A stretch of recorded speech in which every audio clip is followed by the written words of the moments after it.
Oh my goodness, the neighbors are yelling.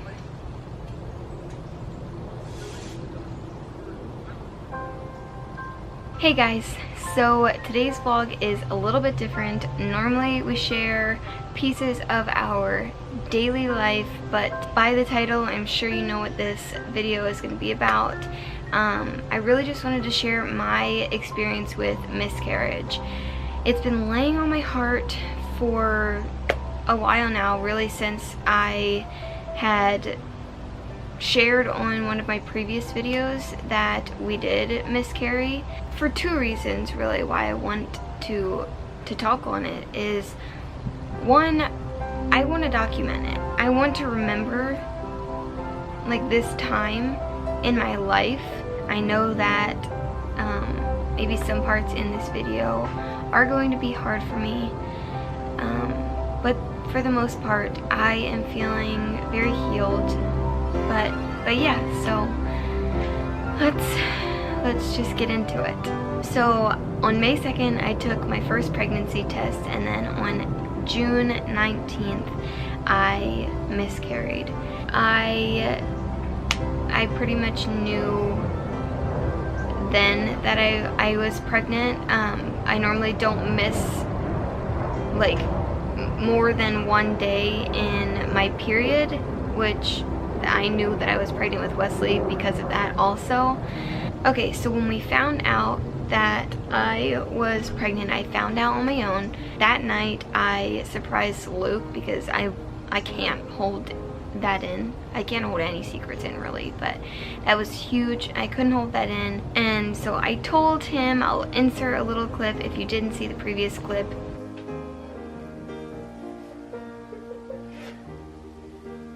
That's so awesome, right? Yeah. Wesley, did you see? Oh, I didn't even notice that. Did you just put them on there? Yeah! When I was 6 weeks pregnant, I had my first ultrasound done, and I was there by myself. So when I was getting my ultrasound done, the doctor told me that there was like a dent in the sac, and typically, I guess the way the ultrasound looked is normally how somebody who's going to miscarry, that would be how their ultrasound looked. So I did have a little bit of a heads up. He did tell me that normally they don't do ultrasounds at 6 weeks. Again, I don't know why he did it that early if they normally don't do it, but he said that it is early to be doing an ultrasound, so there is a chance that a little dent will bump out and everything will be okay. So I had my mind set pretty much on, okay, there's a huge chance that this pregnancy is going to not work and it's going to end in a miscarriage. So we decided, Luke and I decided, that we weren't going to tell anybody, not until we were 12 weeks pregnant, and that we were more so like in the clear, because around 11 weeks I was going to be going in for another ultrasound and being able to check everything out. So fast forward a little bit to 11 weeks. I ended up canceling my appointment because my appointment was on a Monday. It was on June 19th, but I moved it to that Friday because my brother and his wife ended up having a baby, and my parents and I and Wesley drove to Kentucky to see them. I was a little nervous and hesitant to already do that, to switch the doctor appointments because of the dent. You know, I was eager to find out everything was okay. You know, my pregnancy with Wesley was super easy. I never had morning sickness. I literally wouldn't have even known that I was pregnant if I wouldn't have missed any of my cycle days. So that's the only reason why I knew I was pregnant with him. So nothing about this pregnancy was any different. I didn't have morning sickness. I was very normal.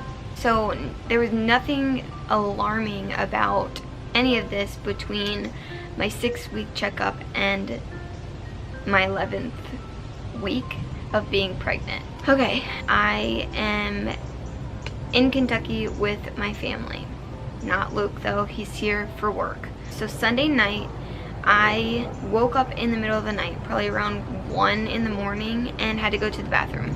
And I had a little bit of brown spotting, and that was weird to me. I didn't have that when I was pregnant with Wesley at all. So I know that I have heard that some people who are pregnant also have brown spotting, and it's okay.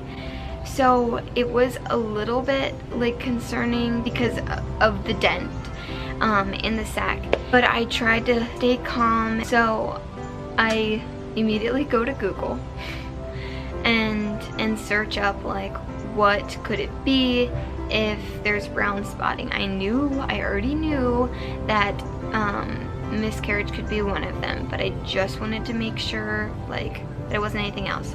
I did find that dehydration could be a reasoning for the brown spotting. So that's kind of what I was like, okay, yeah, that's what it is. It's because I'm dehydrated. I need to drink more.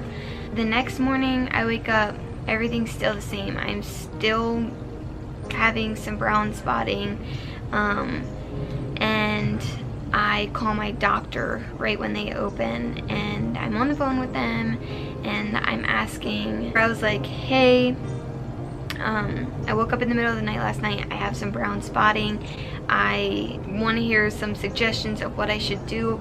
We have stuff that we're doing today, so like, should I not be, like, we were going to a water park that day. So I was like, I don't know if I should be doing this. The nurse told me that it's very common for that to happen. Now, my brother and his wife, Brooke, they did know that I was pregnant, thankfully, because otherwise I would have been doing that all by myself. So they knew, so I talked to Brooke about it a little bit, but we went to the water park, everything was fine. We got home, I went to the bathroom. It was around 3 o'clock. I went to the bathroom and it was red. And when I was on the phone with the doctor, she did tell me that it's not a huge concern unless the blood turns red. So at this point, I am freaking out. Like, oh my gosh, my parents don't know. I don't know what to do because I can't just leave and go to the emergency room. I called my doctor. My doctor said, we suggest that you go to the emergency room. So I'm not yet in tears, and I go into Brooke's room and I just immediately break down. And I try telling her what's wrong, and I don't know what to do. They don't really know what to do. I was thinking that maybe they would know what to do, but who does know what to do in that situation? So I'm getting ready to go downstairs. I'm trying to pull myself together so that I can tell my parents. And I go downstairs, and the moment a word comes out of my mouth, I immediately start crying.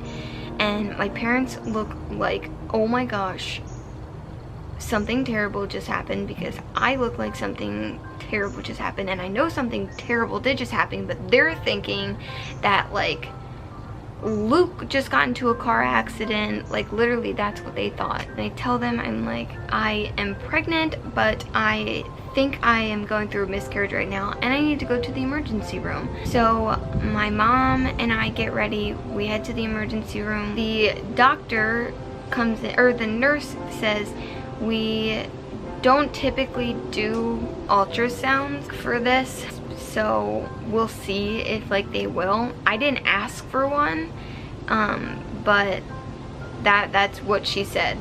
I think they knew, like, it was as clear as day. I was sitting in a puddle of blood. It was a very sad situation, and my husband wasn't there. I mean, my mom was, thankfully, but it's definitely something that you want to go through with like your husband. They then came in a little bit later and did an ultrasound.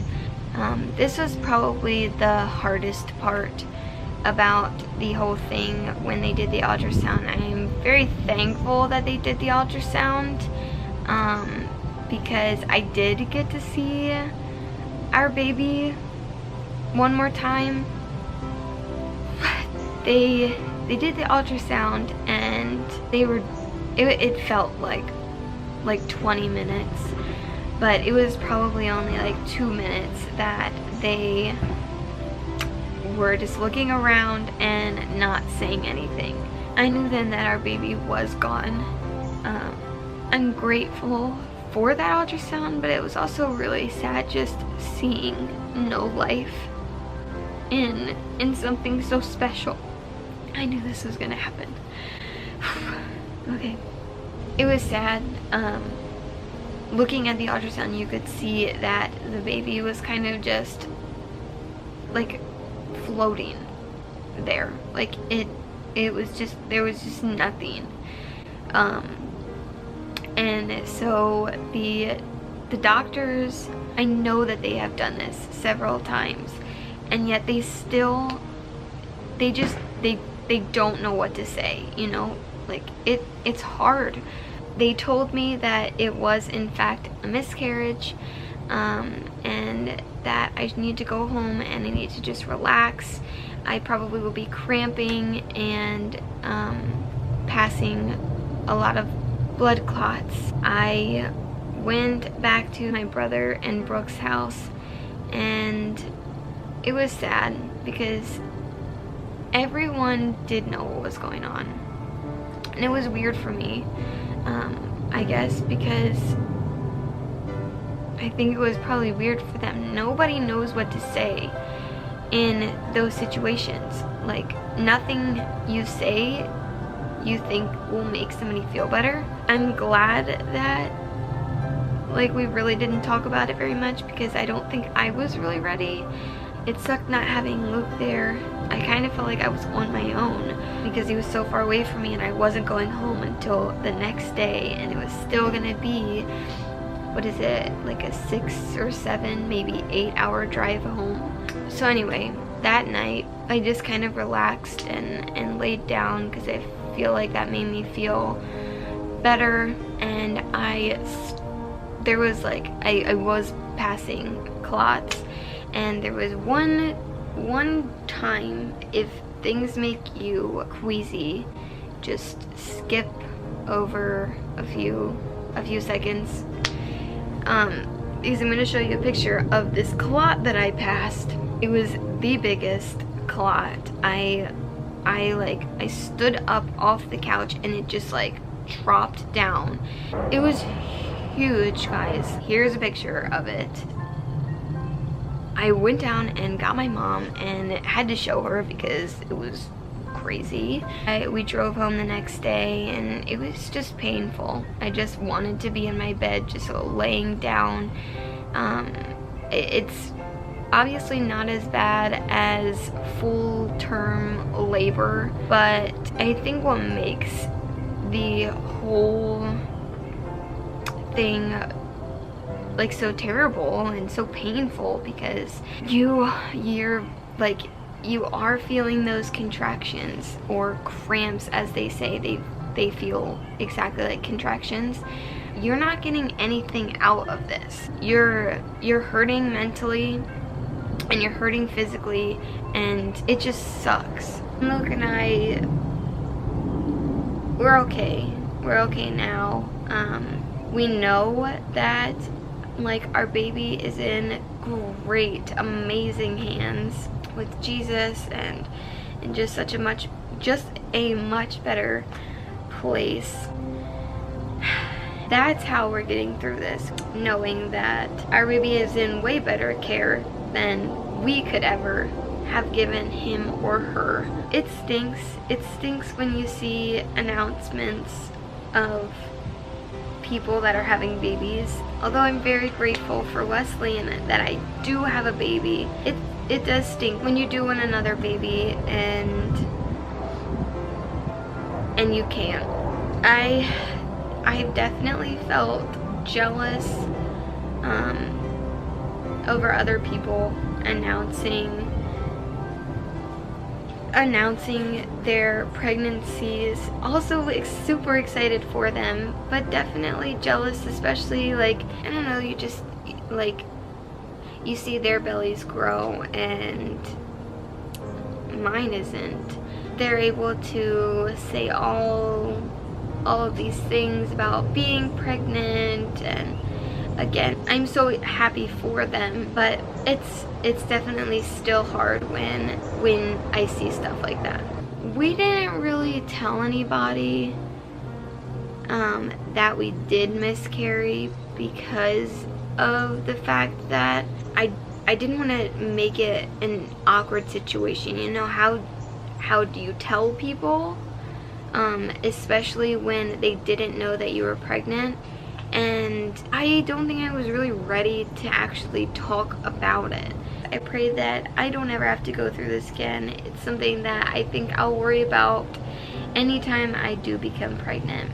But yeah, that's my experience.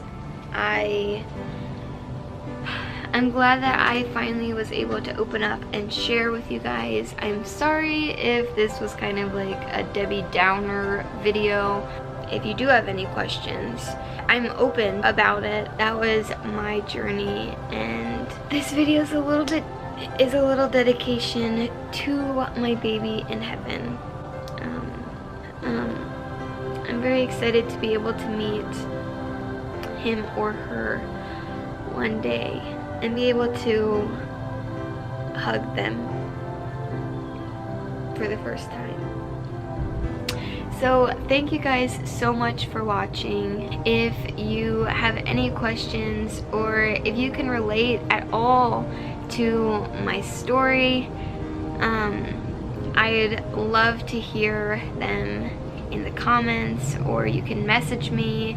And also thank you guys for my last video that went out, for all the people that did reach out to me to either relate to my story, or just tell me that they were praying for me and that they're sorry for our loss. It really did mean the world to Luke and I both. But thank you guys so much for watching. Have a great rest of the day. Bye.